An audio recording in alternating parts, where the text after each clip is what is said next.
नमस्कार, मैं रवीश कुमार। जब भी हम ये मानने लगते हैं कि भारत की राजनीति अब इवेंट मैनेजमेंट से ही चलेगी, तभी भारत की जनता गलत साबित कर देती है। लगता है वो जिद पर अड़ी हुई है कि लोकतंत्र में राजनीति को प्रबंधन से नहीं चलने देंगे। राजनीति चलेगी तो सिर्फ और सिर्फ उसके बुनियादी मुद्दों से।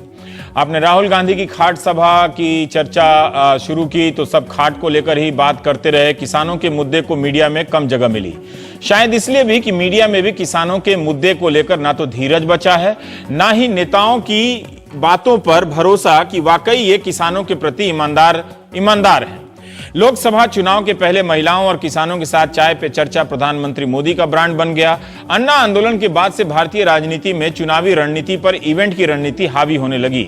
सोशल मीडिया के जरिए उस इवेंट को और बड़ा किया जाने लगा। हैशटैग को आंदोलन में बदलकर न्यूज चैनलों पर बहस की जगह बनाई गई, कब्जा किया गया। कहा जाने लगा कि फला नेता या पार्टी के पास टीम नहीं है, टीम से ही नेता पैदा हो सकता है। प्रधानमंत्री ने तो विदेश यात्राओं के समय स्टेडियम को नए मंच के रूप में इस्तेमाल किया, जहां वक्ता और उसकी आवाज को भव्य रूप दिया जा सके। इसलिए राजनीतिक दल भी चुनावी प्रबंधकों की टीम के बगैर चुनाव में जाने से घबराने लगे हैं। राजनीतिक दलों का यह विश्वास गहरा होता जा रहा है कि सोशल मीडिया और मीडिया के जरिए जो हवा बांधी जाएगी, जनता अपना सवाल छोड़कर उस हवा को कूलर और एयर कंडीशन की हवा समझने लगेगी। लेकिन आज भी राजनीति तय करने का अधिकार और अवसर अभी भी जनता के पास ही है। मीडिया ना हो, राजनीतिक दल उन मुद्दों पर ईमानदार ना रहे, बात ना करें, तब भी जन आंदोलन खड़े हो सकते हैं। गुजरात में जब गौरक्षकों ने दलित युवकों को मारा तो उनके खिलाफ गुस्सा चैनलों की बहस से नहीं भड़का। राजनीतिक दलों को लगा कि मीडिया दिखा नहीं रहा, इसलिए वो ज्यादातर चुप ही रहे, तो जनता चुप नहीं रही।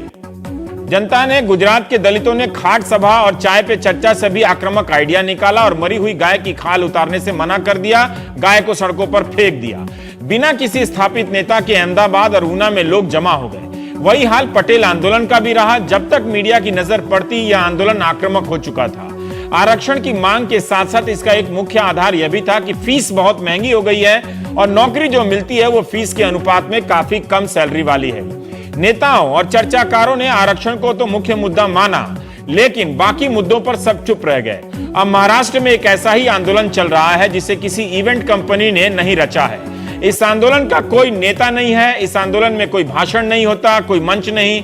लाखों की संख्या में मराठा समाज के लोग निकल रहे हैं और लंबी लंबी रैली करते हैं, घर चले जाते हैं। हम इसी रैली के बारे में बात करेंगे। 14 जुलाई को महाराष्ट्र के कोल्हापुर के रेसिडेंसी क्लब में मराठा समाज से जुड़े कई संगठनों की एक गोलमेज परिषद हो रही थी। तभी 13 जुलाई की एक घटना पहुंचती है कि एक मराठा लड़की के साथ कथित रूप से 3 दलित लड़कों ने बलात्कार किया और उन लड़कों ने SC/ST एट्रोसिटी एक्ट लगाने की धमकी भी दी थी। इस खबर ने गोलमेज परिषद की दिशा बदल दी। लेकिन उस बैठक में क्या चर्चा हो रही थी? उस बैठक में मराठा समाज के लिए काम करने वाले पूरे प्रदेश से कोई 30 संगठन आए थे, समाजशास्त्री आए थे, इतिहासकार और पत्रकार भी। वहां समाज से जुड़े 20 मुद्दे पर चर्चा हो रही थी। परिषद को बुलाने वाले बहुजन आंदोलन और फूले शाहू अंबेडकर विचारधारा के लोग भी थे उसमें। इनका मकसद यही था कि मराठा समाज ब्राह्मणवादी कर्मकांडों का असर बढ़ता जा रहा है उसमें। मराठा लोग टीवी के जरिए पॉपुलर होने वाले बाबाओं के प्रभाव में आ रहे हैं, इससे उन्हें बचना चाहिए। इसके अलावा वहां 2 सबसे बड़े मुद्दे थे। एक यह कि आत्महत्या करने वाला 90% किसान मराठा है। गांव से दूसरी जातियां चली गई हैं, मराठा किसान गांव में है लेकिन गांव रहने लायक नहीं। मराठा को वोट लेकर मराठा नेता इन किसानों की समस्या का हल नहीं करते। इसी के साथ मराठा युवाओं का मुद्दा था कि इंजीनियरिंग, मेडिकल और अन्य प्रोफेशनल कोर्स की फीस बहुत महंगी हो गई है। ओबीसी और अनुसूचित जाति को फीस माफी और छात्रवृत्ति की सुविधा है। मराठा युवकों के गरीब तबके को भी आर्थिक आधार पर छात्रवृत्ति मिलती है, लेकिन बाकी युवकों को नहीं मिलती। इस कारण ये युवा आरक्षण को दोषी मानने लगे। युवाओं का गुस्सा इस बात को लेकर भी है कि कोई भी राजनीतिक दल महंगी शिक्षा को आवाज नहीं दे रहा है। अगर यह बात सही है तो गुजरात के पटेल आंदोलन से लेकर महाराष्ट्र के मराठा आंदोलन तक यही बता रहे हैं कि हमारे राजनीतिक दल सिर्फ युवा करते हैं, मगर महंगी शिक्षा और खेती के संकट पर चुप्पी साध जाते हैं। युवाओं का राजनीतिक दलों को छोड़कर सामाजिक संगठनों की तरफ जाना यह बता रहा है कि राजनीतिक दलों में उनका भरोसा कितना कम हुआ है। वो यह मानने लगे हैं कि महंगी फीस पर कोई भी दल या नेता ईमानदार हो ही नहीं सकता। मराठा आंदोलन जरूर आरक्षण मांगने और SC/ST एट्रोसिटी एक्ट के दुरुपयोग को लेकर मुखर है या इसे ही उभार रहा है। इस आंदोलन से जुड़े एक सज्जन से बात की तो उन्होंने बताया कि आंदोलन की तरफ से जो मांग पत्र कलेक्टर को दिए जा रहे हैं उसमें SC ST एट्रोसिटी एक्ट समाप्त करने की बात नहीं है, दुरुपयोग कम करने की बात है। इन मांगों को और कोपराडी बलात्कार कांड को लेकर अहमदनगर में कोई 10-12 संगठनों ने एक मार्च निकाला। 10,000 के करीब लोग होंगे, उसे मीडिया ने नोटिस नहीं लिया। उसके बाद औरंगाबाद में मार्च निकला, काफी बड़ी संख्या में लोग आए, मीडिया ने दरकिनार कर दिया। लेकिन इस बात को लेकर मराठा समाज गुस्से में आ गया कि लाखों लोगों की रैली हुई और मीडिया ने अनदेखा कर दिया। लिहाजा तय हुआ कि अब मीडिया पर निर्भर नहीं रहेंगे, बल्कि सोशल मीडिया के जरिए बात फैलाई जाएगी। जलगांव के मूक मार्च को ड्रोन कैमरे से शूट किया गया, इसलिए आप मूक मार्च से संबंधित जितनी भी तस्वीरें देखेंगे ज्यादातर ऊंचाई से ली गई हैं, वहां भीड़ ज्यादा प्रधान है, संख्या और उसकी ताकत का भाव भरने के लिए। मराठा समाज को लगा कि बिना नेता के भी उनकी रैली हो सकती है। मीडिया चुप रहा, मगर लोग बातें करने लगे। जलगांव के बाद बीड़ और परभनी में भी मूक मोर्चा निकला, जिसमें बड़ी संख्या में लोग आए। औरंगाबाद की रैली में इस आंदोलन की रूपरेखा तय हुई कि कोई नेता मंच पर नहीं जाएगा, होगा भी तो सबसे पीछे चलेगा, भाषण नहीं होगा, नारा नहीं लगेगा। इसके लिए कोई इवेंट मैनेजमेंट की कंपनी नहीं बुलाई गई, बल्कि लोगों ने आपस में ही विचार विमर्श कर आइडिया बना लिया। यही कि घर से काले टी शर्ट या कपड़े में आना है। अब तो ये टी शर्ट बिकने भी लगी है। 150 से 200 रुपए का टी शर्ट लॉन्च हो गया है। सर पर काले रिबन बांध कर निकलना है ताकि लगे कि विरोध मार्च में आए हैं। सबसे कहा गया कि वे हाथ में भगवा झंडा लेकर आए, शिवाजी से जुड़ा हुआ झंडा। आप कई तस्वीरों में देखेंगे कि मूक मार्च में भगवा झंडे की भरमार है। इन झंडों की तस्वीर खास एंगल से ली गई है ताकि एक ताकतवर समूह होने का संदेश भी जाए। मूक मोर्चा में सिर्फ अधिकृत पोस्टर होता है, कोई अपनी तरफ से बैनर लेकर नहीं जाता है। मोर्चा में कौन कहां होगा ये सब तय किया जाता है। सबसे पहले छात्राएं, उसके बाद महिलाएं, फिर महिला नेता, युवा, पुरुष। पुरुषों में भी क्रम तय है, वकील होंगे, शिक्षक होंगे, इंजीनियर, व्यापारी, फिर राजकीय नेता और स्वच्छता कार्यकर्ता जो कचरे को उठाते हैं और फेंक दूसरे जगह रखते हैं। सबसे आखिर में आयोजक होते हैं। यह मोर्चा खत्म होने के बाद काले कपड़ों में लड़कियां कलेक्टर को अपना मांग पत्र सौंपती हैं। अब तो मूक मोर्चा नाम से पानी का बोतल भी आ गया है, आप इन तस्वीरों में देख सकते हैं। महाराष्ट्र के मुख्यमंत्री फडणवीस कह रहे हैं कि आरक्षण के प्रति सरकार गंभीर है, लेकिन मामला अदालत से तय होगा और आरक्षण से आगे भी जाकर समाज की समस्याओं को हल के लिए प्रयासरत है। गांव में वो रोजगार पैदा करने का प्रयास कर रहे हैं। लेकिन आरोप है कि मूक मोर्चा को कांग्रेस और एनसीपी बढ़ावा दे रही है। शरद पवार ने एट्रोसिटी एक्ट समाप्त करने की मांग की है, जिसमें अगर आप दलित के साथ हिंसा करते हैं या कोई अपराध 10 साल की सजा हो सकती है। लेकिन इन दलों को भी पता नहीं है कि मूक मोर्चा का राजनीतिक इस्तेमाल कैसे कर लिया जाए। यह बात किसी को समझ नहीं आ रही। क्या यह मोर्चा मराठा समाज और दलित समाज को आमने सामने खड़ा कर देगा एट्रोसिटी एक्ट के सवाल पर? यह सबसे बड़ा सवाल है। महाराष्ट्र की राजनीति में मूक मोर्चा ने आशंका और कौतूहल दोनों पैदा कर दिया है। भारित बहुजन महासंघ के प्रकाश अंबेडकर ने कहा है कि मूक मोर्चा दलितों के खिलाफ नहीं है, यह उनकी सरकार से अपनी लड़ाई है। मूक मोर्चा के खिलाफ कोई विरोधी मार्च नहीं निकाले। दलितों को इस मामले में नहीं पड़ना चाहिए। केंद्रीय मंत्री रामदास अठावले ने शुरू में आक्रामक स्टैंड लिया, मगर अब आरपीआई टकराव नहीं चाहती। अठावले और प्रकाश अंबेडकर का कहना है कि SC ST एट्रोसिटी एक्ट समाप्त करने की मांग सही नहीं है और ना होगी, न ये एक्ट होगा। प्रकाश अंबेडकर ने कहा कि कांग्रेस एनसीपी को अगर समस्या है तो एट्रोसिटी एक्ट में संशोधन का प्रस्ताव संसद में लाकर दिखा दें। बुधवार को नवी मुंबई में भी मूक मोर्चा निकला। सोलापुर में भी बड़ी संख्या में लोग मार्च में आए। हर जगह स्थानीय मराठा समाज ही इसमें शिरकत कर रहा है। मध्य जुलाई से मूक मोर्चा निकल रहा है और अभी अक्टूबर के आखिर तक निकलेगा। पुणे, वाशिम, बुल्ढाना, बारामती, कई जिलों का अपडेट आ गया है। सबसे बड़ा मोर्चा सतारा में निकलने वाला है, जिसे शिवाजी महाराज की राजधानी के रूप में जाना जाता है। एक मराठा लाख मराठा का नारा है। हर जगह भीड़ का टारगेट व्हाट्सएप के जरिए दिया जा रहा है। मराठा समाज पूछ रहा है कि महाराष्ट्र में इतने सालों तक मराठा नेताओं का ही राज रहा, फिर भी उनकी हालत खराब क्यों है? मूक मोर्चा की एक मुख्य मांग यह भी है कि खेती को लेकर स्वामीनाथन कमेटी की सिफारिशों के हिसाब से उन्हें हक मिले, यानी किसान को लागत में 50% जोड़कर मुनाफा दिया जाए। बीजेपी ने लोकसभा में वादा किया था। राहुल गांधी इस मांग को यूपी में उठा रहे हैं, मगर वहां जोर नहीं पकड़ पा रहा है। महाराष्ट्र में सब चुप हैं, लेकिन वहां यह मांग सामाजिक संगठनों के मंच पर जगह पा रही है। चूंकि तय हुआ है कि संगठन की तरफ से कोई नहीं बोलेगा, इसलिए कोई आयोजक बोल ही नहीं रहा। सरकार भी हैरान है कि बात करे तो किससे करे।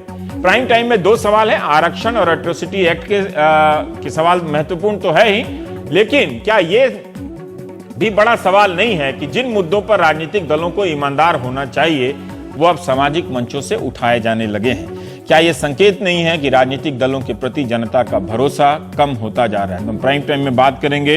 हमारे साथ जेएनयू के असिस्टेंट प्रोफेसर मिलिंद अवार साहब हैं। आप महाराष्ट्र से ही हैं, अंग्रेजी पढ़ाते हैं और दलित विषयों से जुड़े मुद्दों पर आपका शोध कार्य रहता है। अभिजीत राणे साहब हैं, अध्यक्ष हैं आप मुंबई अखिल भारतीय मराठा महासंघ के। और निरंजन टाकले साहब हैं, आप विशेष संवाददाता हैं द वीक के। निरंजन जी, पहले मैं आपसे ही जानना चाहता हूं कि ये जो मूक मोर्चा है, मार्च जो निकला है महाराष्ट्र में और अलग अलग जिलों में, इसका विश्लेषण आप कैसे करना चाहेंगे? क्या ये एक राजनीतिक दलों की, हमारे नेताओं की विफलता का भी एक तरह से प्रतीक है?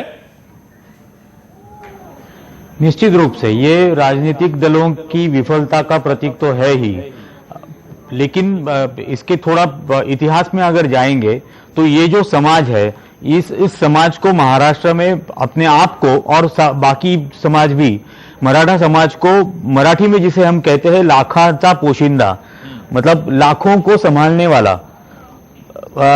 इस तरह से उनके बारे में कहा जाता था। जब तक खेती ये एकमात्र जरिया था उत्पादन का और कमाई करने का, तब तक ये सही था।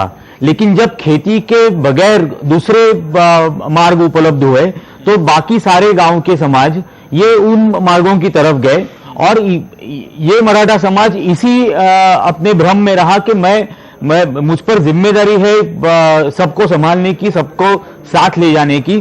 तो वो इसी भ्रम में रहा, वो खेती उसके पैरों की एक बेड़ी बन गई और इस हालत में वो समझ ही नहीं पाया कि अगले 50 सालों में जो आज का जमींदार था वो कल का एक अल्पभूधारक मार्जिनल फार्मर बन गया।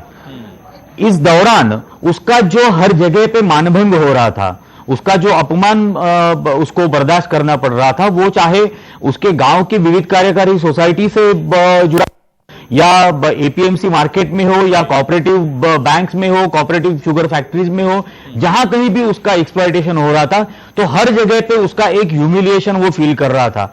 और कोपरडी की जो घटना हुई वो उसके मानभंग का एक परमोच्च बिंदु हो गया, जब वो ये सहन नहीं कर पाया कि अब मेरी ये हालत है।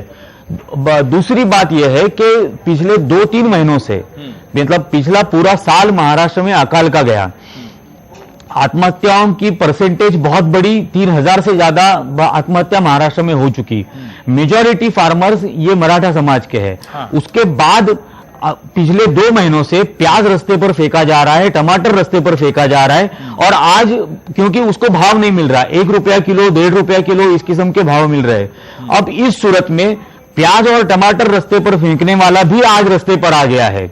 तो क्योंकि उसके जो बेसिक सवाल थे उस पर कभी किसी भी सरकार ने इलाज नहीं ढूंढा, हमेशा बीमारी के लक्षणों पर इलाज किया गया, बीमारी पर कभी इलाज नहीं हुआ। जी अभिजीत जी, मैं आपसे जानना चाहता हूं कि आप लोगों के आंदोलन का उसकी मुख्य मांग क्या है? क्या जो निरंजन साहब कह रहे हैं कि खेती का संकट है और उस संकट से बहुत तरह का असर पड़ा है, नेता उस पर केवल बोलते हैं, चुप रह जाते हैं, या ये रिजर्वेशन मेन मांग है आपका और एट्रोसिटीज एक्ट मांग है? निश्चित तौर पर ये जो मोर्चे है वो मराठा समाज का एक अनरेस्ट है। मराठाओं का ये जो मोर्चा रस्तों पर आ रहा है वो अपनी भावना व्यक्त कर रहे हैं।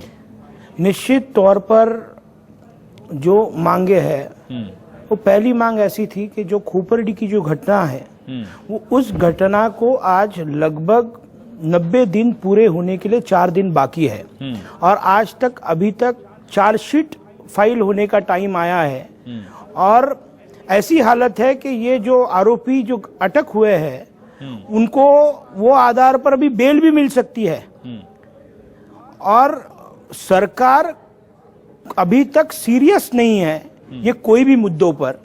फार्मिंग का इशू हो या अलग जो भी हमारे परम मित्र ने जो भी अपने वक्तव्य में जो भाष्य किया वो सभी वक्त जो है उनके जो स्टेटमेंट्स है उनसे हम सहमत है, मगर ये जो हमारी डिमांड्स है, जो बेसिक डिमांड है, पहली डिमांड जो है वो एट्रोसिटी एक्ट में बदलाव ये जो खोपरडी के जो विशेष जो बदलाव? 3 आरोपी है उसमें से जो 3 आरोपी है उसमें से जो एक आरोपी है वो हिस्ट्री क्रिमिनल है।